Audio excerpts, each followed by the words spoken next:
Islam Samudra Pasai merupakan museum Kabupaten Aceh Utara yang dibangun semenjak tahun 2011 sampai dengan 2016 melalui dana otonomi khusus Kabupaten Aceh Utara. Museum ini berlokasi di Gampong Beringin, Kecamatan Samudra, Kabupaten Aceh Utara.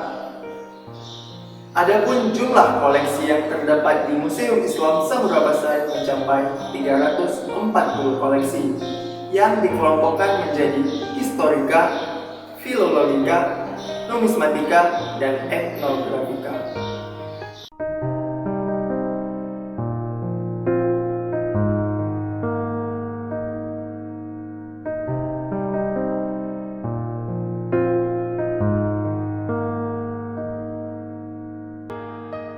Ada banyak penjelajah dari berbagai negara yang datang dan menulis tentang kerajaan Samudra Pasai.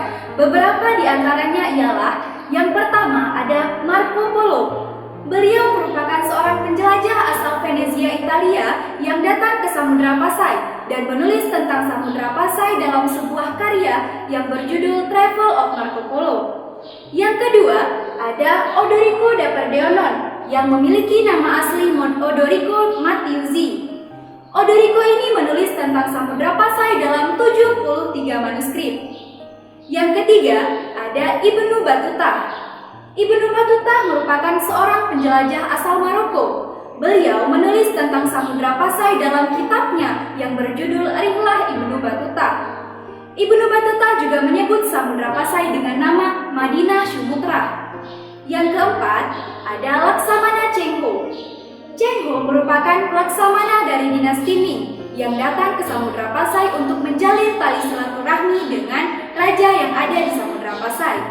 Dalam 7 kali perjalanannya, Chengho memberikan hadiah kepada Samudra Pasai berupa lonceng cakradonya. Lonceng cakradonya tersebut sekarang masih diabadikan di Museum Aceh, letaknya di Banda Aceh. Yang kelima, ada Tom Pires. Tom Pires merupakan seorang penjelajah kelahiran Portugal.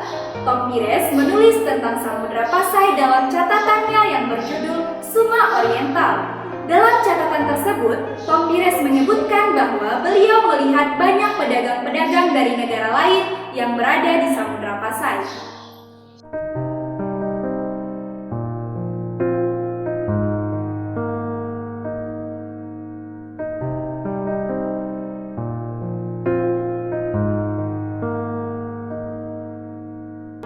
Kerajaan Samudra Pasai merupakan kerajaan Islam pertama di Nusantara yang dipimpin oleh 20 sultan. Sultan pertama sekaligus pendiri kerajaan Samudra Pasai yaitu Sultan Al-Malik As-Salih atau yang memiliki nama asli Merah Silu. Setelah kepemerintahan Sultan Malik As-Salih, kepemerintahan Samudra Pasai diteruskan oleh anaknya Sultan Malik Az-Zahir. Selanjutnya Sultan Ahmad hingga sultan yang terakhir yaitu Sultan Zainal Abidin bin Mahmud.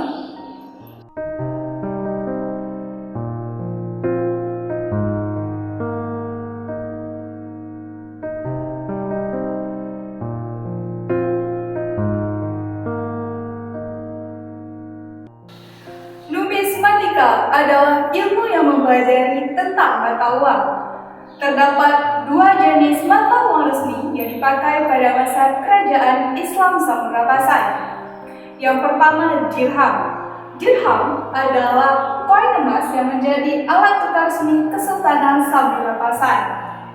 Setiap sultan yang berkuasa pasti mengeluarkan dirhamnya tersendiri. Untuk struktur dari dirham ini, untuk bagian depannya bertuliskan sultan yang sedang berkuasa, sedangkan untuk bagian belakangnya bertuliskan gelar dari sultan tersebut. Nah, selain dirham, pada masa kerajaan Islam Samudra Pasai juga memakai ke. Ke adalah koin yang terbuat dari timah ataupun perak.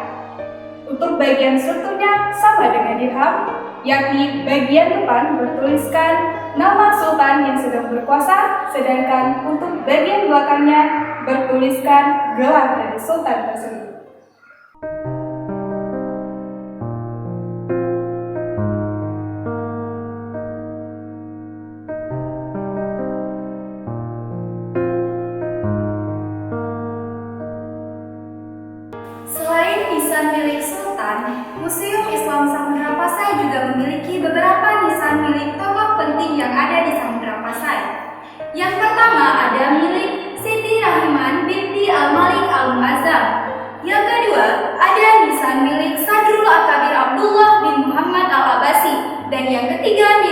Naina Husamuddin bin Naina Amin. Sadrul Akabir Abdullah bin Muhammad Al-Abbasi merupakan tokoh penting yang hidup di masa kerajaan Samudra Pasai. Beliau merupakan seorang pembuka para pembesar yang datang dari Baghdad. Sadrul Akabir Abdullah merupakan seorang Perdana Menteri yang hidup di masa kepemerintahan Sultan Zainal Abidin bin Ahmad.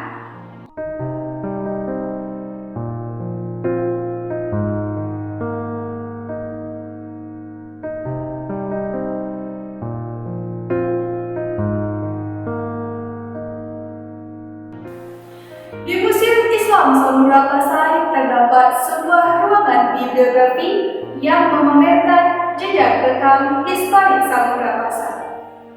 Ruangan ini memamerkan biografi tokoh termuka Samudra Pasai dari abad kerawang yaitu tahun 1346 Masehi sampai terbaru yaitu tahun 1917 Masehi.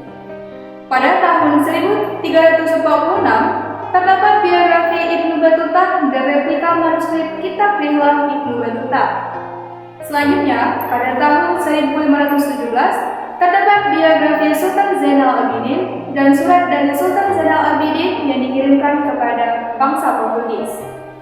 Dan yang paling menarik, pada tahun 1901 terdapat buku nasihat-nasihat yang ditulis oleh Christian Snow Burgrodin.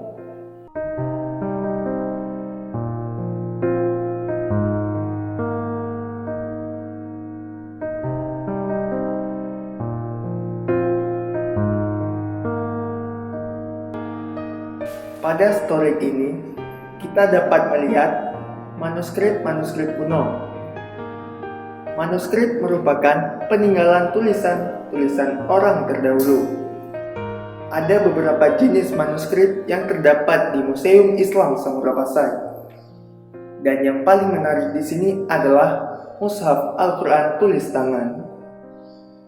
Mushaf ini ditulis di atas kertas Eropa dan ditulis pada penghujung abad ke-18.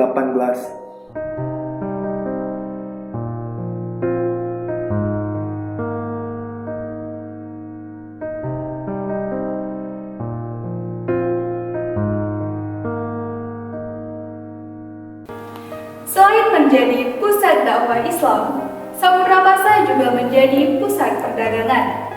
Hal itu berdasarkan penemuan beberapa keramik yang berasal dari dinasti Tiongkok, yaitu terdapat dinasti Qing, dinasti Ming, dinasti Yuan, dan dinasti Han.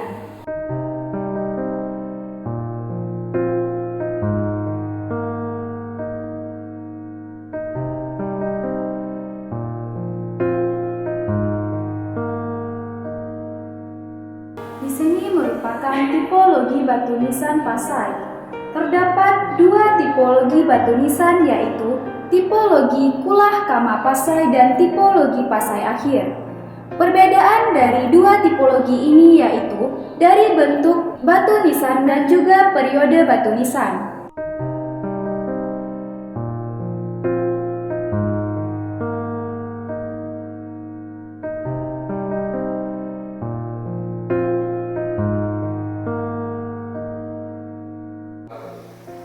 Museum Islam Samudra Pasai memamerkan beberapa jenis senjata tradisional khas Aceh. Ada rencong dan pedang. Terdapat beberapa jenis rencong di sini. Ada rencong pudoy, ada rencong basmalah yang khas akan aksara Arabnya, ada rencong mencunggik, dan ada rencong juloo yang digunakan pada lamboy atau pada rambut perempuan. Begitu juga dengan pedang. Ada 3 jenis pedang di sini. Yang pertama ada pedang bari. Arti kata bari diambil dari bahasa Arab yang berarti kokoh. Itulah menggambarkan bahwa pedang bari ini adalah pedang yang kokoh. Selanjutnya ada pedang meapit. Dinamakan pedang meapit karena pedang ini diapit oleh besi pada bagian pegangannya. Selanjutnya ada pedang ontube. Dinamakan pedang ontube karena bilahnya seperti ontube.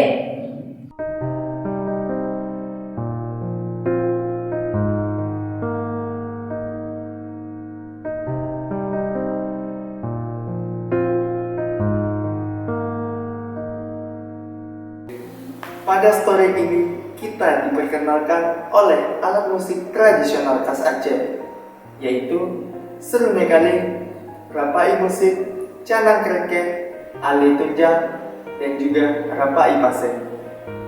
Ada beberapa jenis rapai yang ada di Aceh. Yang pertama itu rapai musik, rapai anak, rapai gerimpeng, rapai dabo, dan juga rapai pasir. Rapai pasir ini terbuat dari akar batang tualang besar sebagai kerangka atau yang disebut dengan balung.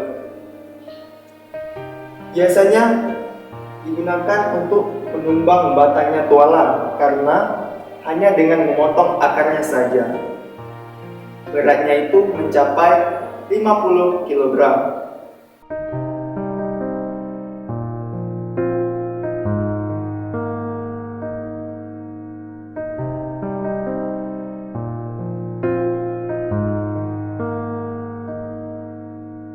Pada bagian perhiasan, memamerkan perhiasan-perhiasan yang dipakai pada abad 13 sampai 16. Untuk abad 13, wanita-wanita pada zaman dahulu memakai bebatuan. Contohnya seperti batu quartz, batu mulia, mani-mani dari getah damar, dan batu kamelia.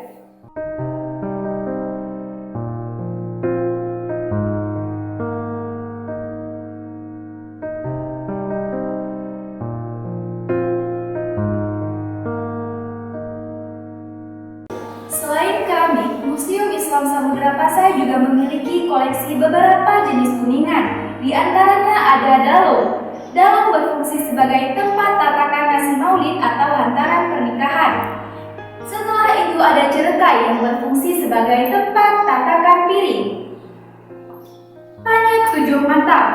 Fungsi panyak tujuh mata adalah untuk penerang ketika kegelapan.